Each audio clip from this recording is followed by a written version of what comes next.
आपले भूमिपुत्र माननीय अशोकराव चव्हाणजी, आमचे नेते माननीय गोपीनाथरावजी मुंडे यांचा वारसा समर्थपणे चालवणाऱ्या राज्याच्या पर्यावरण मंत्री सौ पंकजाताई मुंडे, खासदार अजितजी गोपछडे, सन्माननीय आमदार डॉक्टर तुषार राठोडजी, राजेश पवारजी, जितेश अंतापूरकरजी, डॉक्टर संतोकराव हंबर्डे, संजयजी कोडगे, अमरनाथजी राजूरकर, किशोरजी देशमुख, देवीदासजी राठोड, एकनाथजी पवार, लोह्याचे आपले नगराध्यक्ष पदाचे उमेदवार गजानन सूर्यवंशी, कंधारचे आपले उमेदवार गंगाप्रसाद यन्नावार, श्री सचिन साठे, ज्यांनी भारतीय जनता पक्षाच्या सर्व उमेदवारांना पूर्ण पाठिंबा दिला,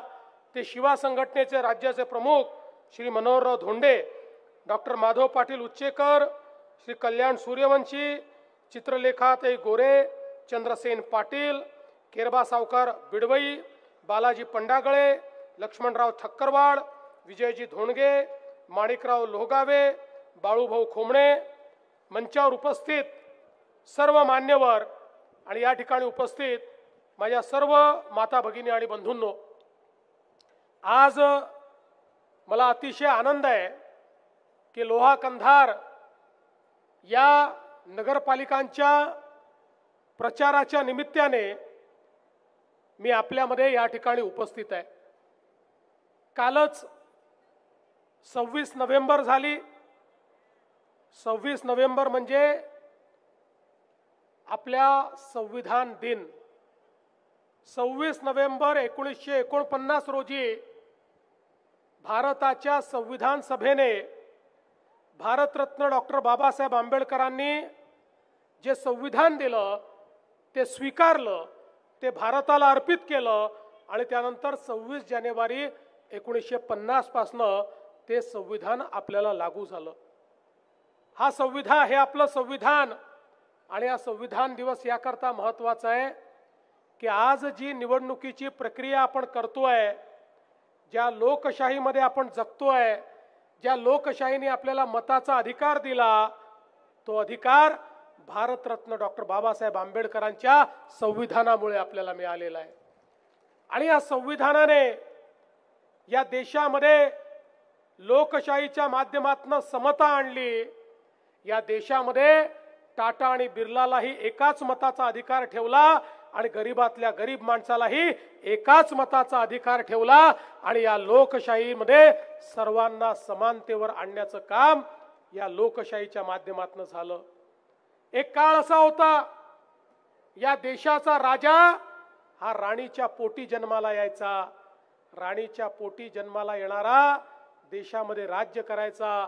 पण भारताच्या संविधानाने सांगितलं, देशाचा राजा हा राणीच्या पोटातून पैदा होणार नाही, तो मतांच्या पेटीतून पैदा होईल। जनता ज्याला निवडून देईल तोच या ठिकाणी राज्य करेल। आणि म्हणून ही निवडणूक अत्यंत महत्त्वाची निवडणूक आहे। देशाची लोकसभा, राज्याची विधानसभा, तशीच आपल्या शहराची नगरपालिका, नगर परिषद, नगरपंचायत ही तेवढीच महत्त्वाची आहे। आणि सगळ्यात महत्त्वाचं जर काही असेल तर अनेक वर्ष आपल्या देशामध्ये सरकार आली, सरकार गेली, पण कोणत्याही सरकारने शहरांकडे लक्ष दिलं नाही। आपण नेहमी असं समजायचो आणि ते योग्यही आहे की भारत गावांमध्ये राहतो आणि म्हणून गावांकडे लक्ष दिलं पाहिजे। पण गावांकडे लक्ष दिलं पाहिजे याचा अर्थ शहरांकडे दुर्लक्ष केलं पाहिजे असं नाही। वर्षानुवर्ष आपण शहरांकडे दुर्लक्ष केलं आणि परिणाम काय झाला?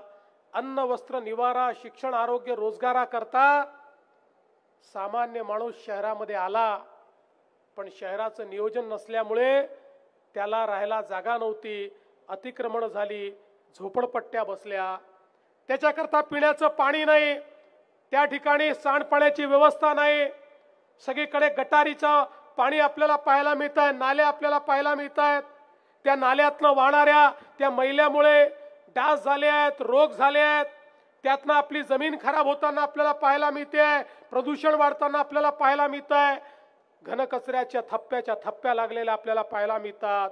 कारण सरकारने कधीच शहरांचं नियोजन केलं नाही.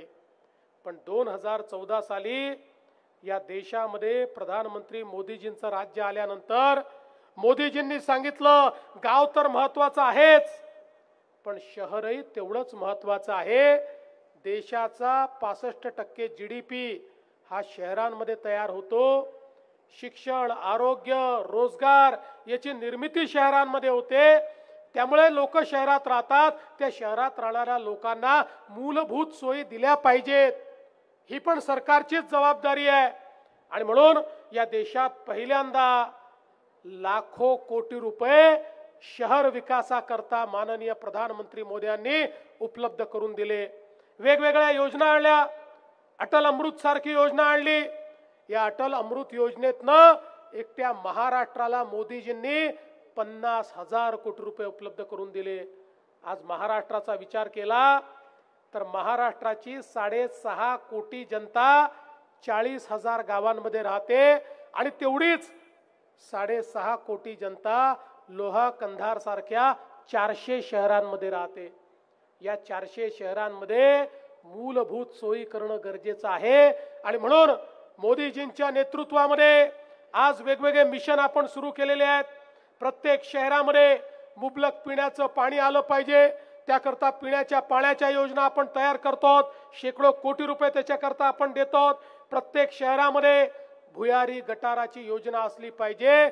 आमचा जो मैला आहे तो नालीतनं नाही भुयारी गटारातनं गेला पाहिजे आणि तो आमच्या नदी नाल्यांमध्ये आमच्या तलावांमध्ये नाही तर त्याच्यावर प्रक्रिया झाली पाहिजे. त्यातनं खत तयार झालं पाहिजे. त्यातलं पाणी स्वच्छ झालं पाहिजे आणि फक्त स्वच्छ पाणी हे नदी नाल्यांमध्ये केलं पाहिजे. याकरता STPच्या योजना या ठिकाणी मोदीजींच्या माध्यमातून आणि आपल्या राज्य सरकारच्या माध्यमातून आम्ही सुरू केल्या. घनकचऱ्याचं व्यवस्थापन झालं पाहिजे. घनकचरा जो आहे त्याच्यावर प्रक्रिया झाली पाहिजे. त्यातनं कोळशासारखे पॅलेट तयार झाले पाहिजे. आज बघू शकता जवळजवळ 200 पेक्षा जास्त नगरपालिकांमध्ये आता घनकचऱ्यापासनं त्या ठिकाणी पॅलेट्स तयार होत आहेत. घनकचऱ्याचा निचरा आपण त्या ठिकाणी करतो. दिवाबत्तीची सोय त्या ठिकाणी, उद्यानं, खेळाची मैदानं, चांगले रस्ते, त्या ठिकाणी दवाखाने, या सगळ्या गोष्टी, चांगली शाळा, या सगळ्या गोष्टी करता केंद्र सरकार आणि राज्य सरकारने मोठ्या प्रमाणात निधी हा उपलब्ध करून दिला आणि आता आपली शहरं ही बदलायला लागली आहेत. आणि म्हणून ही निवडणूक केवळ आम्हाला एखाद्या नगरपालिकेवर भाजपचा झेंडा लावायचा आहे एवढ्यापुरतं मर्यादित नाही. एखाद्या नगरपालिकेवर आमचे नगराध्यक्ष बसवायचे आहेत एवढ्याकरता मर्यादित नाही. तर आमच्याकडे एक विकासाचं विजन आहे. एक आमच्याकडे विकासाची ब्ल्यूप्रिंट आहे. शहर कसं परिवर्तित होऊ शकतं या संदर्भातला आराखडा आहे. तो आराखडा आम्हाला लोहा कंधारमध्ये आणायचा आहे. तो आराखडा एकेका नगरपालिकेमध्ये आम्हाला आणायचा आहे आणि त्याकरता त्या ठिकाणी आपली सत्ता असणं आवश्यक आहे. कारण या आराखड्याला अनुरूप अशा प्रकारचे लोक जर या ठिकाणी राहिले तर परिवर्तन होणार आहे. तर त्या ठिकाणी आम्ही किती पैसा दिला पण तो पैसा मध्येच मुरून गेला तर त्या ठिकाणी विकास होऊ शकणार नाही. पण आमच्या विचाराची या ठिकाणी जर आमचे लोक असले तर ते योग्य प्रकारे काम करतायत की नाही आम्ही लक्ष ठेवू. आणि आमचे नगराध्यक्ष कुठे चुकले तर त्या ठिकाणी अशोकराव आहेत, मी आहे, आम्ही यांचा कान देखील धरू शकतो आणि यांना सांगू देखील शकतो की या ठिकाणी आपल्याला असं काम करता येणार नाही. जनतेने विश्वास दाखवलाय. जनतेच्या विश्वासाला आपल्याला पात्रच व्हावं लागेल. अशा प्रकारचं कार्य या ठिकाणी आपल्याला करायचं आहे. आणि म्हणून बंधू भगिनींनो, आज आपण बघा इतक्या मोठ्या प्रमाणात वेगवेगळी कामं आपल्या सरकारच्या माध्यमातून या ठिकाणी झालेली आहेत. मी त्या कामांचा आराखडा आपल्या समोर ठेवणार नाही पण भविष्याचं स्वप्न मात्र आपल्या समोर ठेवू इच्छितो की जे भविष्य आपल्या येणाऱ्या पिढ्यांकरता एक उत्तम अशा प्रकारचं भविष्य घडवायचं आहे. मोदीजींनी सांगितलं आपल्या राज्यामध्ये देखील आता प्रत्येक शहरामध्ये आपण अतिक्रमण नियमित करणं सुरू केलेलं आहे. लोकांनी त्या ठिकाणी झोपड्या बांधल्यात, काही अतिक्रमण झाली आहेत. त्यांना त्यांच्या जागेचा मालकी हक्काचा पट्टा द्यायला आपण सुरुवात केली आहे। कारण मोदीजींनी सांगितलंय कोणीही बेघर राहू नये आणि कोणीही झोपडीत राहू नये। झोपडीमध्ये राहणारा किंवा जो बेघर असेल त्याला 2.5 लाख रुपये देऊन त्या ठिकाणी प्रधानमंत्री आवास योजनेचं घर हे देण्याचं काम नगरपालिकेच्या माध्यमातून आपण सुरू केलेलं आहे।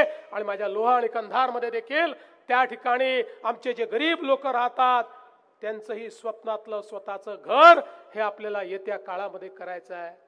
बंधू भगिनींनो, आम्ही केवळ बोलबचन देणारे बोलणारे लोक नाही आहोत, आम्ही जे बोलतो ते करून दाखवणारे लोक आहोत। आपण बघा, मागच्या काळामध्ये ज्यावेळी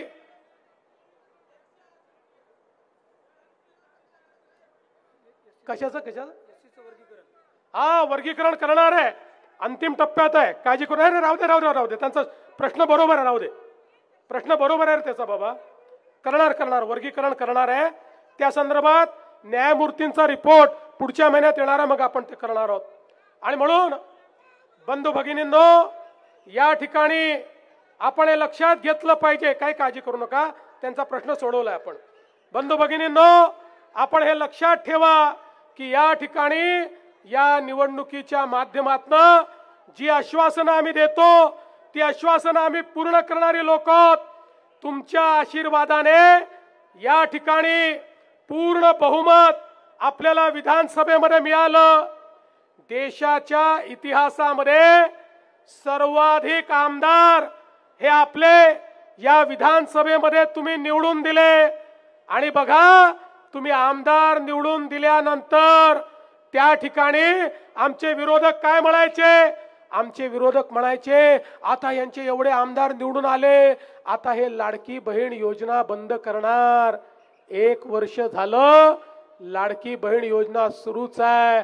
आणि माझ्या बहिणींना सांगतो, जोपर्यंत तुमचा देवा भाऊ मुख्यमंत्री आहे तोपर्यंत लाडकी बहीण योजना कोणी बंद करू शकत नाही। आणि आता केवळ लाडकी बहीण योजनेपुरतं मर्यादित राहायचं नाही आहे, आपल्याला आता लखपती दीदीचा कार्यक्रम राबवायचा आहे। या ठिकाणी मी सूर्यवंशीजी आपल्याला आणि गंगाप्रसादजी आपल्याला दोघांनाही सांगतो, ही जनता तुम्हाला निवडून देणार आहे, पण निवडून आल्यानंतर माझ्या सगळ्या लाडक्या बहिणींना लखपती दीदी बनवण्याचं काम हे तुमच्यावर आम्ही सोपवून जातो। तुम्हाला त्या ठिकाणी माझ्या लाडक्या बहिणींना लखपती दीदी करायचं आहे। बंधू भगिनींनो, आपण शेतकऱ्यांना मोफत वीज देण्याचा निर्णय घेतला, तोही आज आपला चाललेला आहे। जे काही आपण निर्णय करतो त्याच्यापासून कधीच मागे आपण हटत नाही। आपल्याला माहिती आहे, आपण प्रत्येक नागरिकाला 5 लाखापर्यंत महात्मा फुले जनारोग्य योजनेच्या माध्यमातून मोफत उपचार देण्याचा निर्णय घेतला। आणि हा निर्णय घेतल्यानंतर काही लोक आमच्याकडे आले, म्हणाले साहेब चांगला निर्णय आहे, 1300 आजारावर तुम्ही उपचार करताय, पण 1300 आजार पुरेसे नाही आहेत। अनेक आजार असे आहेत की जे तुमच्या यादीत नाही, त्याचं ऑपरेशन आम्हाला करावं लागलं तर लाखो रुपये आम्हाला खर्च करावे लागतात। गरीब मध्यमवर्गीयांनी ते पैसे आणायचे कुठनं? आम्ही नव्याने पूर्ण रिसर्च केला आणि रिसर्च करून आता 1300 नाही 2400 आजारांकरता तुम्हाला मोफत इलाज हा राज्य सरकारच्या माध्यमातून देण्याचा निर्णय आम्ही घेतला। आणि एवढंच नाही तर 9 आजार असे आहेत की ज्याच्याकरता 5 लाखापेक्षा जास्त त्या ठिकाणी खर्च येतो। अशा 9 आजारांकरता 15 लाख, 20 लाख, 35 लाखापर्यंतचा खर्च हा राज्याच्या सरकारने करायचा आम्ही ठरवलं। कुठलाही आमचा गरीब हा त्या ठिकाणी उपचाराविना राहणार नाही, हा आमचा प्रयत्न आहे। आणि म्हणूनच आज जनसमर्थन मिळतंय या नांदेड जिल्ह्यामध्ये। मग त्या ठिकाणी मुखेड सारखं आमचं शहर आहे, आज आमचे आमदार डॉक्टर राठोड या ठिकाणी आहेत। मुखेड शहराचा हद्दवाढीचा प्रस्ताव आहे। नगरपालिकेच्या निवडणुकीनंतर डॉक्टर तुषार राठोड काळजी करू नका, तुमचा हद्दवाढीचा प्रश्न असो, 108 कोटीचा भूमिगत गटार योजनेचा प्रश्न असो, तुमचा MIDCचा प्रश्न असो, हे सगळे प्रश्न सोडवण्याची जबाबदारी या देवा भाऊची आहे, ती निश्चितपणे आपण सोडवून देणार आहे। आणि राजेश पवारजी तुम्ही पण काळजी करू नका, धर्माबाद आणि उमरीमध्ये तुम्हाला जे जे आवश्यक आहे ते देण्याचं काम या राज्य सरकारच्या माध्यमातून सगळा विकास करण्याचं काम हे आपण करू। आणि आज मी आपल्या लोहा आणि कंधारच्या या संपूर्ण जनतेला या ठिकाणी विनंती करतो, लोह्यामध्ये गजानन सूर्यवंशीजी आणि कंधारला गंगाप्रसाद यन्नावारजी यांना तुम्ही निवडून द्या। 2 तारखेला कमळाचं बटन दाबून कमळाची चिंता तुम्ही करा, पुढचे 5 वर्ष तुमची चिंता आम्ही करू, हा विश्वास तुम्हाला देतो आणि माझं बोलणं संपवतो। धन्यवाद। जय हिंद, जय महाराष्ट्र।